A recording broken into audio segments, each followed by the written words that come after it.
Hello everyone, this is Robert, and inside this crate is a Cloudray QS-50. That is a 50-watt fiber laser. This is a big boy. This is a lot bigger than I thought, and anytime a crate shows up with a tool in it, I am very, very excited. So in this video, I'm going to do just some basic unboxing, basic setup, kind of share some stats and some specs with you, but I'm kind of getting into fiber lasers. So let's unbox this thing, and eventually we'll see what it can do.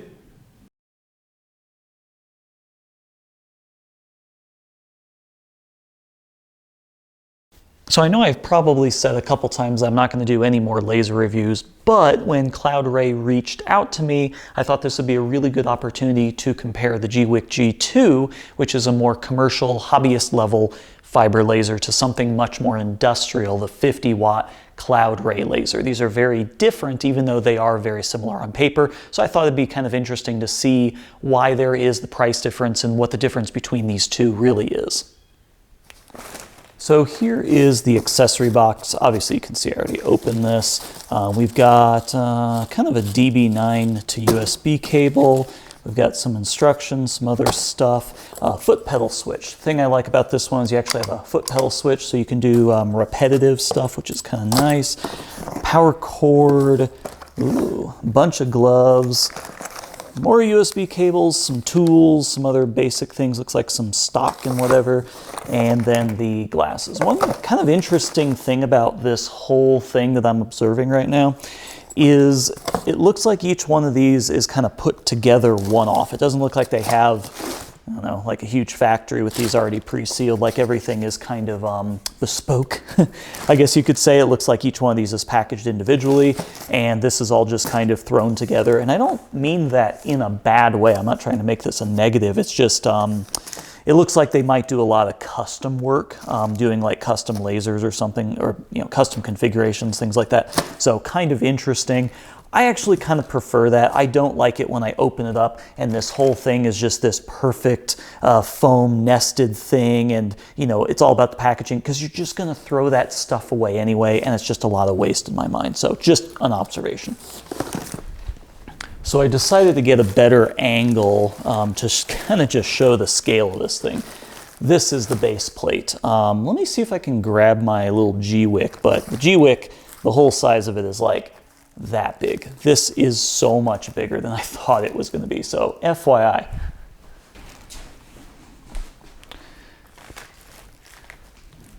So yeah, that is the entirety of the GWIC resting on just the base plate. So this is making me pretty excited. This is a big boy.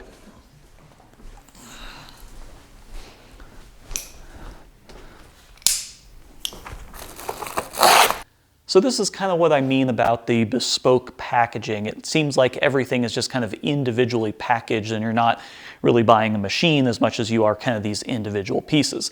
And if you go to Cloudray's website, you can kind of see why. Not only do they sell full machines, but they also sell all of these pieces individually.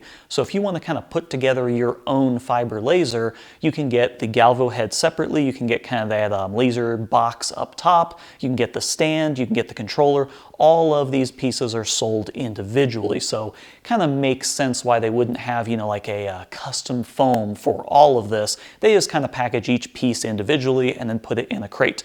And I will say that the packaging on this is very, very well done, and I don't foresee any issues with getting damaged in transit at all. So I wasn't anticipating that this would come with a rotary, but it does. And this is the nicest rotary I've ever seen from a laser. Granted, I haven't really done industrial stuff, but I'll weigh this later. This is a nice solid piece with a legit chuck. Yeah, this is pretty cool. You got the jaws and everything in there. So nice rotary. I'm guessing that this is the main arm, the vertical structure of it. The pew head seems like it's right here. The base is down there, the laser fiber source. So I'm never really entirely sure how much people want to see something getting unboxed and me just sitting there unwrapping things, but I don't know, here you go. I left it in. You can skip ahead if you want. But once again, everything was extremely well packaged, and it almost kind of bummed me up because there's always a ton of packaging to get rid of once you unbox something like this, but so it goes. So I know this is a bit of a weird angle, but we've got the actual head here. Yeah, it just comes, wow. That is big. The video makes it look really small, but yeah, so that is the actual laser head with the galvo on the end that is connected to fiber source over here, and then the bed. And once again, just off camera, you can see the G2 just to kind of give you a size comparison. So I'm going to go ahead and get this out and put all this together. So I'm not sure how much of this I'm going to show because it's all pretty straightforward. I think the biggest issue is just kind of maneuvering everything around because you got this big bundle of fiber going between the fiber source and the actual head. So, you know, they're kind of awkward to maneuver around, and the base is actually relatively heavy. It's not like, you know, too heavy, but it's just kind of this big heavy box. Think of like a really old, you know, desktop PC. It's just, you know, kind of chunky and heavy. So that's really the only thing here. So assembly is really straightforward. You basically have 4 screws that are going to hold the column down to the base, and then you have another 4 screws that hold the laser head to the column, and that's pretty much it. The head itself kind of does have some adjustment. It kind of slides forward and backwards and then kind of left to right. And when I was looking in the manual trying to figure out, you know, exactly where I'm supposed to be positioning it, I couldn't find it. And the more I thought about this, it's kind of obvious, is it doesn't really matter where it's positioned. As long as it's lined up and it's not just, you know, crooked or sideways or something like that, you should be fine. It's just adjustable so you can slide the head back if you need to fit something else on there, slide it forward. So you just kind of put it where you think it should go. And then when we actually get into the setup, you can, you know, use the laser dot to shine a grid down on the bottom and just kind of make sure it's lined up for whatever it is you're going to be engraving. So now that we have this all put together, let's talk about some specs. This is a 50-watt fiber laser. So inside here it has a 50-watt fiber source from Raycus. This is actually the same company that makes the fiber source that is in the GWIC G2, but that's just a 20-watt. This is a 50-watt, so more powerful. Both of these and most all lasers are going to be the 1064 nanometer wavelength, which can do all sorts of metal engraving. More on that later. But that's what's inside here. You also have the controller. The interesting thing about the controller is this can work with both EasyCAD, which pretty much everything works with EasyCAD, but it can also work with Lightburn, which is pretty exciting for me because that is kind of what I use for my other lasers as well. You've got the actual laser over here, the galvo head, the height adjustment. The height adjustment is how you focus the laser. Speaking of focusing, this has kind of an interesting focusing mechanism. I mean, this is kind of how they all do it, but you have this little 2 laser beams here, and they basically come together, and you just spin this up and down until the 2 beams focus on one point, and then you are focused. The GWIC only has like this 1 beam kind of thing, and it's a lot harder. Many reasons, I'm not going to go into it, but the dual beam is actually just much, much easier. The actual work envelope of this is 200 by 200 millimeters, which is actually quite large, as you can see from this big machine. So it's about 7.9 by 7.9 inches, which is pretty nice. They also do have an option to switch out the F theta lens for a smaller, so you can go with a 110 by 110 if you're looking for kind of more fine detail. If you're only going to be doing really small stuff, you might want to go with the 110 by 110 because you're going to get more kind of resolution in that smaller area. The F theta lens is basically what takes the beam that comes straight from the galvo out into the base and then kind of, you know, adjusts it and compresses it for the different size. I know I'm like really glossing over this, but that is basically the lens that is going to focus or project it down into the footprint of the workable area. For the controller, you have this nice big metal box. It's pretty heavy duty. You've got the emergency stop. This turns on the controller and that turns on the laser switch. And on the back side, it plugs into this little foot pedal. This is more of an industrial machine. We'll talk about that next, but the focus of this machine is much more industrial, as I'm just saying. Having a foot switch, you can just sit there and press, go, reload, press again, reload. You can do things like serial numbers, things like that, to where every single one increments up, and the foot switch is really nice. I also like this because I can be kind of away from the machine, look away, put on my glasses, hit the button, and not really have to interact with it, which is kind of nice. One of the reasons why I wanted to review the Cloudray is I think it gives a nice contrast to the Gwick G2. The Gwick is definitely much more of a consumer-friendly laser, and the price point I think reflects that. You're talking about like $1,500, $1,600 versus something like this is more in the $4,500 range, so it's about 3 times as much for this. Granted, it's a 20 watt versus a 50 watt, but there's a lot more differences to them. This is definitely built much more as an industrial machine. I mean, I'm looking here right on the side, it says Cloudray Industrial Solutions. This is something that you would have more in a business environment, or if you're looking to really do a serious Etsy shop or something like that. If you're looking to do production or volume, something like this could make a lot more sense depending on your budget, depending on what you're looking to do. But the Gwick is a really great entry level into fiber lasers. 20 watt versus 50 watt, sure, they're gonna have a little bit of differences. This is not meant to be portable. This is going to take up a fair amount of room. The reason it's sitting right here is I don't really have a home for it, because I'm probably going to need to get a stand and find a home. This is definitely a large machine. This is a 36-inch deep or wide workbench, and it takes up a significant portion. So that's something you're going to have to think about. The Gwick I could probably tuck into the corner. It's much smaller. It's meant to be portable. You can take it off the stand and kind of use it portably, which is kind of nice. This, however, is not meant to be portable, and it is very sturdy. With the Gwick, I kind of have an issue with like the tilt mechanism, which is kind of cool. It's really hard to get it refocused back to perfectly lined up with the base. Something like this is extremely sturdy, and it's not going to move around on you when you adjust it. So kind of things to think about. The other thing about this is that it does work with both EasyCAD and Lightburn, so it's made to be a little bit more universal. Lightburn is definitely a much nicer software. I've heard not very good things about EasyCAD. It's not generally well liked in the industry. It's just kind of the software you have to use. So these are just kind of the contrasts that I want to bring up. Is one of them is very much a consumer slash hobbyist machine. The other is going to be much more in the commercial industrial space. So if you're looking to really run production, something like this would make more sense.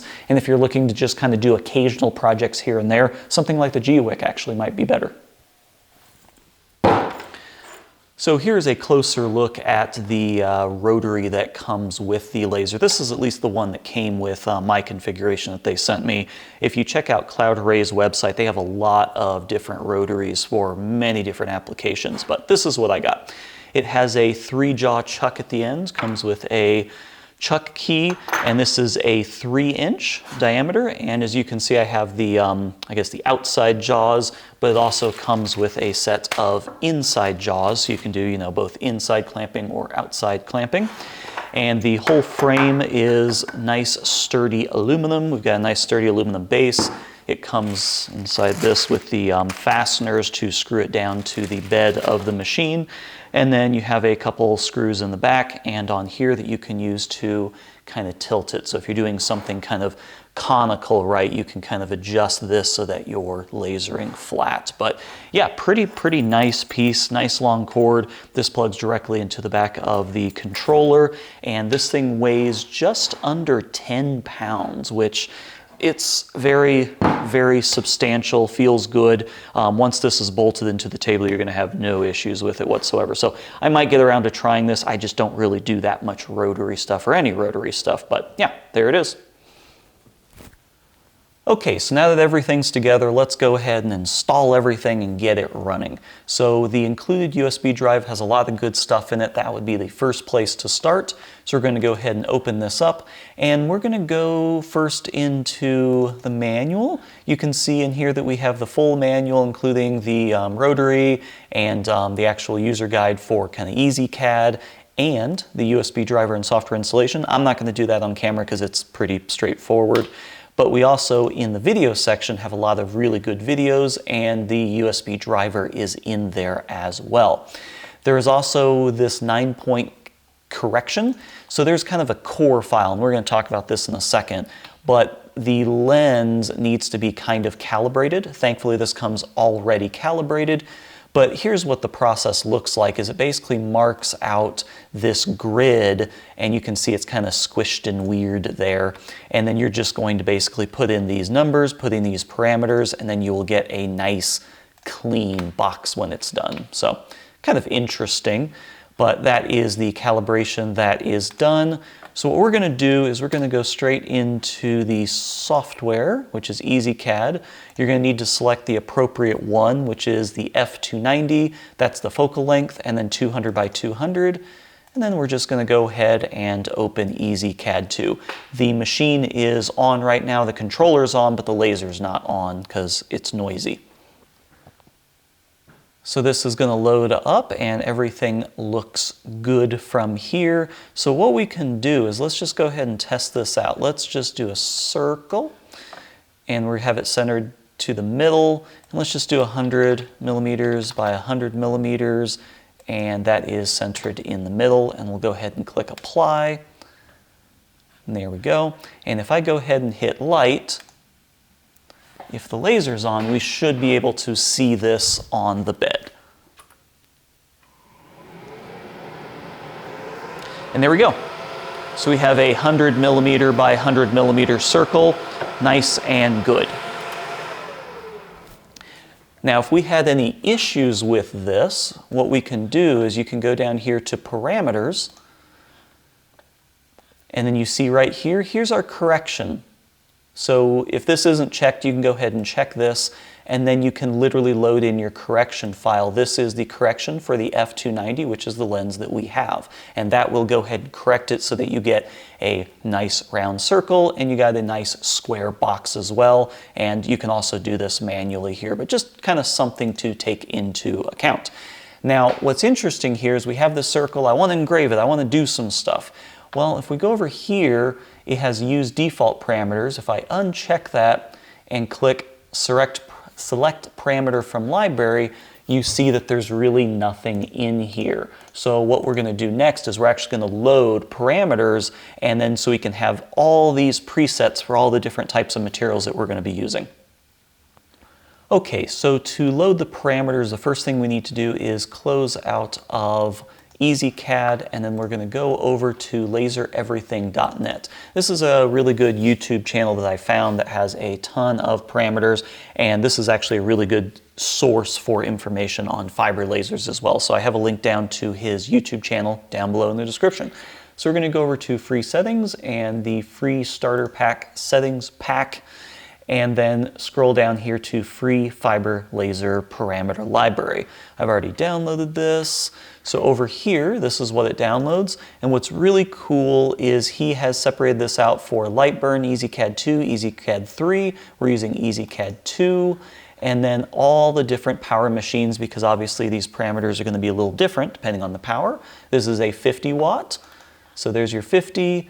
And then it also has the focal length. We have a 200. So go there, and there is your parameters. So we're going to go ahead and copy that, and then go back into the EasyCAD. Here's your parameters, and we're just going to paste it here. I'm going to rename this, I'm going to let's see. I'm going to put this one somewhere else for right now,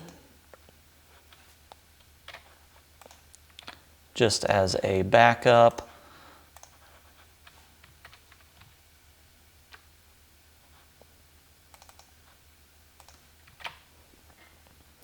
And there we go. So now we have the parameter library. So we're going to go back into EasyCAD.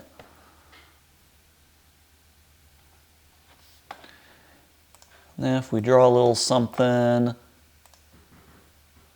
select parameter library, look at all that. Steel, general, deep engrave, white finish, aluminum, all of these wonderful, wonderful parameters, everything into leather.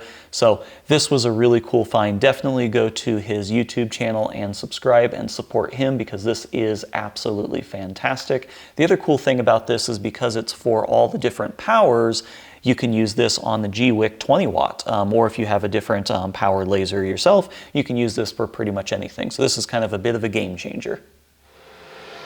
Okay, so now we've got all the boring stuff out of the way. Let's actually engrave something. I've got these like little business cards. They're aluminum with a black coating on them. They do really well on this machine, and it comes with a pack of these. So if we hit F1, we can see that this is our pattern that we're going to do. I'm just doing some text here so I can lay that over top, and then hit F2.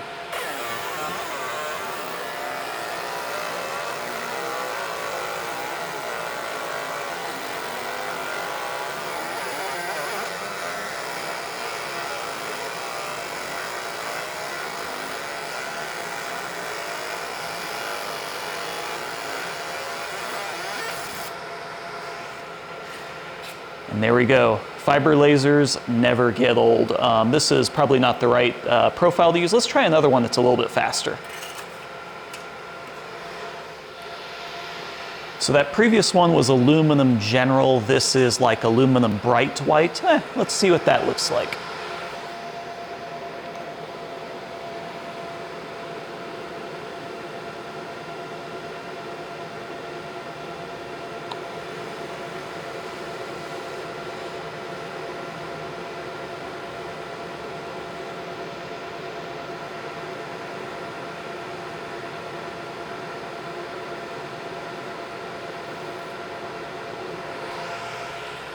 Nice.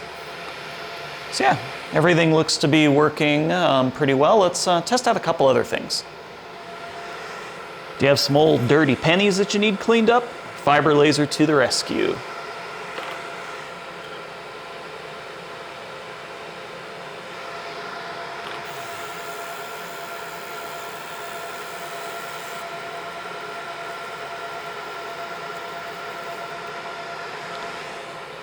There you go. Nice and shiny. It's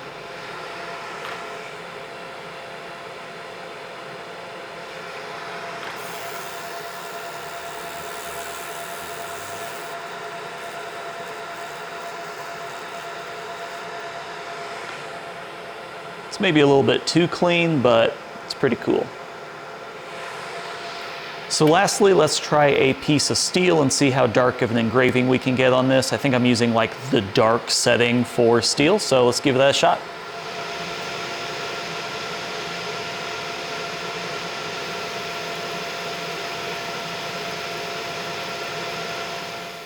So I'm not going to make you watch this whole thing. It ended up taking a lot longer than I think, like maybe 10, 15 minutes, something like that. I was just using one of the presets, and the speed was really slow and the power was really low, which was kind of interesting. But you always got to play around with these things. You know, this is the first time I'm messing with this fiber laser, so, you know, messing with the parameters. So it's just something you got to really mess with and tune and tweak, and you can obviously rewrite those parameters into something that works better for you. But the good news is it definitely seems like it's doing something on the steel, so that's nice.